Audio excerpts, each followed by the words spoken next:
28 अगस्त 1983।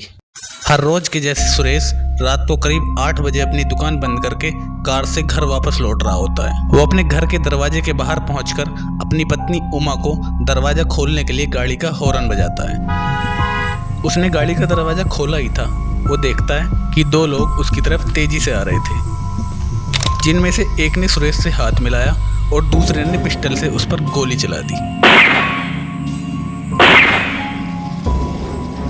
जिसमें से एक गोली सुरेश के सिर में लगती है और उसकी वही ऑन द स्पॉट मौत हो जाती है। उमा ने जैसे ही ये नज़ारा अपनी आंखों से देखा, उसके पैरों तले जमीन खिसक गई थी। जैसे ही वो दौड़ते हुए सुरेश के पास आई, तब तक बहुत देर हो चुकी थी और सुरेश अपनी पत्नी उमा और 2 बच्चों को छोड़कर जा चुका था। मैं गाड़ी के पास गई और मैंने ऐसा लगा हाथ पे लगे थे, मेरी सिंह चीखने लगी, किसी ने गोली मारी है। वो 2 लोग कौन थे, कहाँ से आए थे, उस समय तक इस बात को कोई नहीं जानता था। अगर जानता था तो केवल और केवल सुरेश, जो इस दुनिया को छोड़कर जा चुका था। लेकिन होने को मंजूर था सुरेश के कातिलों को सजा होना, जिसके लिए सुरेश अपनी मौत के सिर्फ 3 महीने बाद किसी दूसरे परिवार के घर जन्म लेता है, जिसकी चर्चा हम वीडियो में आगे करेंगे।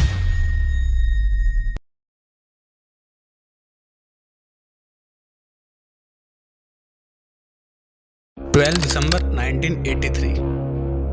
सुरेश की मौत के करीब 3 महीने बाद आगरा शहर से 13 किलोमीटर दूर बाड़ गांव में महावीर प्रसाद के घर एक बच्चे ने जन्म लिया, जिसका नाम था तोरण सिंह उर्फ टीटू, जो महावीर प्रसाद की छठी और अंतिम संतान थी। टीटू के पिता महावीर प्रसाद ने बताया कि वो 2.5 साल की उम्र से ही अजीबोगरीब हरकतें करने लगा था। कभी बर्तन फेंकता, कभी सामान फेंकता, तो कभी सफेद गाड़ियों का पीछा करने की कोशिश करता, और वो ये भी कहता कि मेरा इस घर में दूसरा जन्म हुआ है, मैं टीटू नहीं बल्कि सुरेश वर्मा। 2.5 साल की उम्र में ये बालक ये बताता था, मेरी बहू का नाम उमा है, मेरे पापा जी का नाम चंदा भारती है।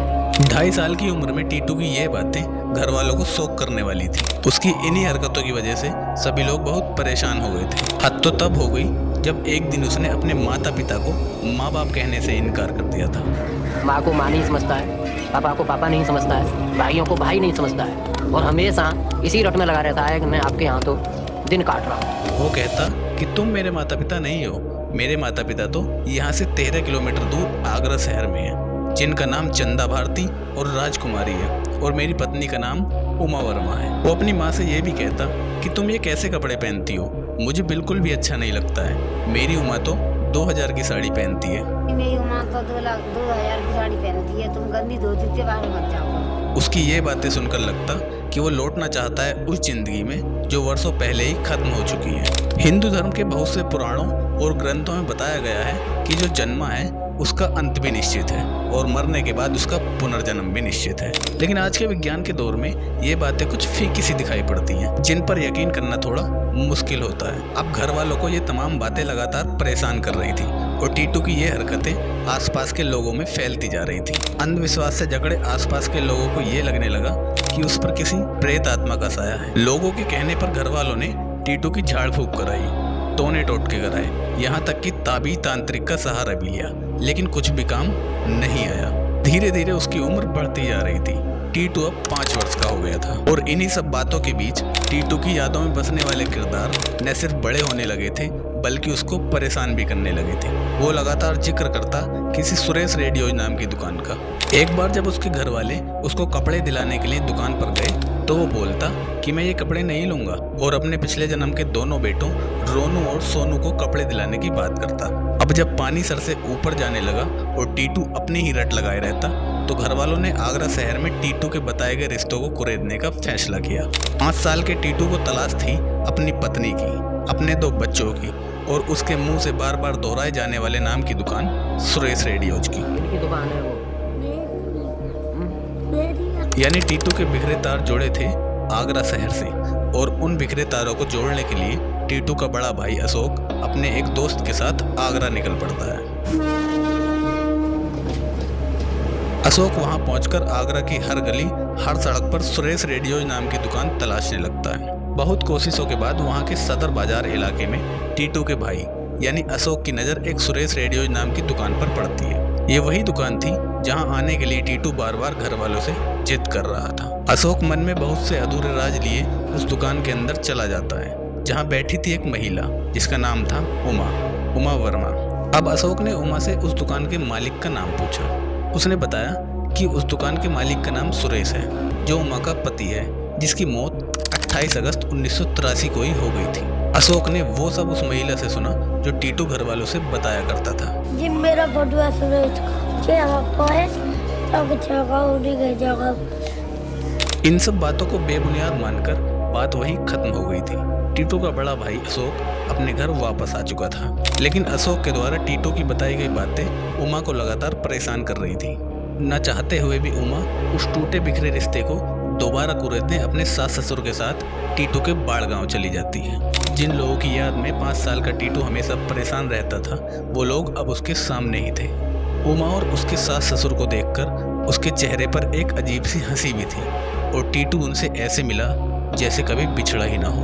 उमा ने बताया कि टीटू ने उन्हें पहली नज़र में ही देखकर पहचान लिया था। वो शर्मा भी रहा था और उमा को अपनी पत्नी की तरह ट्रीट कर रहा था। उसने उमा से बोला कि यहाँ आओ, बगल में बैठो। क्या तुम्हें याद नहीं, मैंने और तुमने धौलपुर के मेले में साथ बैठकर जलेबियाँ खाई थी।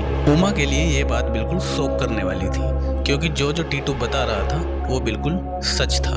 अब उमा और उसके सास ससुर अपने घर वापस आ जाते हैं। इतना सब कुछ होने के बाद अब बारी थी टीटू को आगरा शहर में उस दुकान तक लाने की जिसकी वो बात किया करता था। इसके कुछ दिन बाद ही टीटू को उसके घर वाले उसके दावों की गहराई परखने के लिए आगरा शहर ले जाते हैं। आगरा शहर आते समय उसका एक और इम्तिहान लिया गया। ड्राइवर और उसके घर वालों ने सुरेश रेडियो दुकान, जिसका वो बार बार जिक्र करता था, वहाँ से गाड़ी तेज निकालने की कोशिश की तो वो जोर से चिल्लाने लगा और कहता, रुको रुको, मेरी दुकान तो पीछे ही रह गई, तुम लोग गाड़ी लेकर कहाँ जा रहे हो। इसके बाद टीटू अपने पिछले जन्म की दुकान सुरेश रेडियोज के अंदर चला जाता है और वहाँ अपनी पत्नी उमा और दोनों बच्चों रोनू और सोनू से मिलता है। उसने उमा से बहुत सारी बातें की। वो उमा से शर्माते हुए बोला कि उसकी दुकान का सारा सामान इधर उधर क्यों कर दिया है।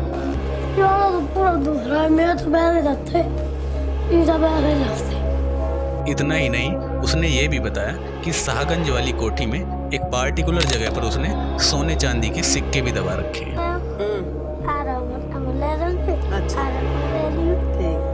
अब आप सोच रहे होंगे कि सुरेश के पास ये सब कहां से आया होगा। दरअसल सुरेश अपनी रेडियो की दुकान के साथ साथ स्मगलिंग का धंधा भी किया करता था, जिसकी वजह से उसके पास अच्छी खासी संपत्ति थी। इसके अलावा उमा ने टीटू का पिछले जन्म में अपना पति होने का एक और इम्तिहान लिया।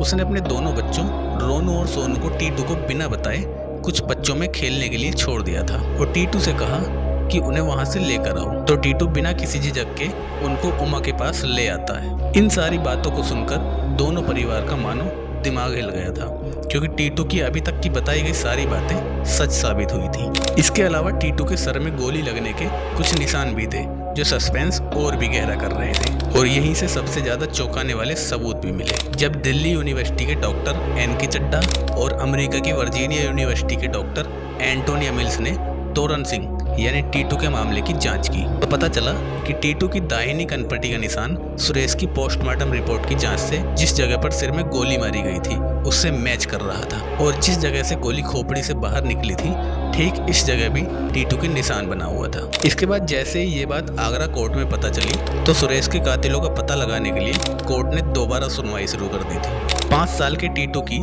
आगरा कोर्ट में पेशी हुई तो उसने सारा कुछ बिना झिझके एज इट इज बता दिया कि कैसे उसकी मौत हुई थी। दरअसल उसने बताया कि वो अपने 2 साथियों के साथ स्मगलिंग करता था, तो उनमें से एक ने सुरेश वर्मा पर गोली चलाकर हत्या कर दी थी। आमतौर पर कोर्ट और पुलिस ऐसी बातों पर विश्वास नहीं करती है, लेकिन टीटू के मुंह से कहे गए बयान और एंटोनिया मिल्स की सारी रिपोर्ट्स को देखकर कोर्ट ने सुरेश के कातिलों को 6 साल की जेल की सजा सुनाई। आखिरकार उन दोनों कातिलों ने सपने में भी नहीं सोचा होगा कि उनके साथ ऐसा भी हो सकता है। इसके बाद टीटू ने खूब पढ़ाई की, जो अब डॉक्टर तोरण सिंह के नाम से फेमस है, और इस समय वो हरिद्वार में स्थित पतंजलि यूनिवर्सिटी में faculty of naturopathy and yogic science विभाग में डीन पद पर तैनात है। इसके पहले उन्होंने बनारस हिंदू विश्वविद्यालय में सहायक प्रोफेसर के रूप में भी काम किया था। अभी हाल ही में देसी स्टूडियो पॉडकास्ट पर उन्होंने बताया कि उन्हें आज भी पिछले जन्म की सारी चीजें याद हैं। तो ये थी आगरा में रह रहे टीटू के पुनर्जन्म की कहानी, जो आपको पसंद आई होगी। अगर पसंद आई हो तो वीडियो को लाइक शेयर सब्सक्राइब कर देना। मैं मिलूंगा आपको एक और ऐसी ही शानदार डॉक्यूमेंट्री में। बाय।